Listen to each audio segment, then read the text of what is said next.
तर मोठी बातमी सध्या समोर आलेली आहे। शिर्डीमधून शिर्डीतील भिक्षेकरी मृत्यू प्रकरणी 2 जणांचे मृतदेह थेट पोलीस स्थानकासमोर आणलेत। आमची माणसं परत द्या।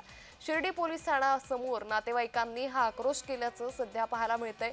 मोठी माहिती सध्या समोर येते। 4 भिक्षुकांचा यामध्ये मृत्यू झाला होता। या संदर्भात अधिक माहिती घेऊयात आमचे प्रतिनिधी जयेश सावंत यांच्याकडून। जयेश, 2 जणांचे मृतदेह आता थेट पोलीस स्थानकासमोर आणलाय। नातेवाईकांचा आक्रोश सुरू आहे, काय अधिक माहिती? नक्कीच अंकिता, गेल्या काही दिवसांपूर्वी शिर्डीतील गुन्हेगारी त्याचबरोबर भिक्षुकी मुक्त करण्यासाठी प्रशासनाकडून एक मोहीम राबवण्यात आली होती। त्या मोहिमेदरम्यान जवळपास 50 भिक्षुकांना या ठिकाणी भिक्षुकगृहात हलवण्यात आलं होतं। त्यापैकी 10 जणांची प्रकृती अस्वस्थ झाल्याने त्यांना अहिल्यानगर जिल्हा रुग्णालयात त्यांच्यावर उपचार सुरू होते। त्यापैकी 4 जणांचा जो आहे ते मृत्यू झाल्याची घटना घडली।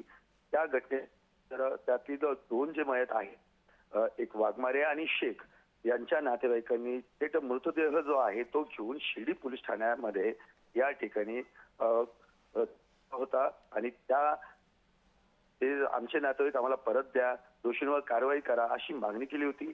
या प्रकरणामध्ये राधाकृष्ण विखे पाटील यांनी जे आहे तर दोषींवर कारवाईसाठी जिल्हाधिकाऱ्यांना आदेश दिल्यानंतर एक समिती गठीत करण्यात आलेली आहे। समितीची चौकशी सध्या सुरू आहे।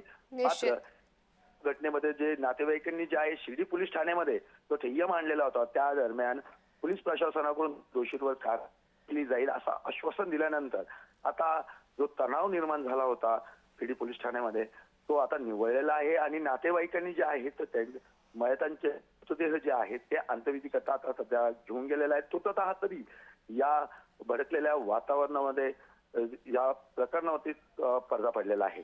निश्चित, धन्यवाद जयेश, आपण दिलेल्या सविस्तर माहितीसाठी।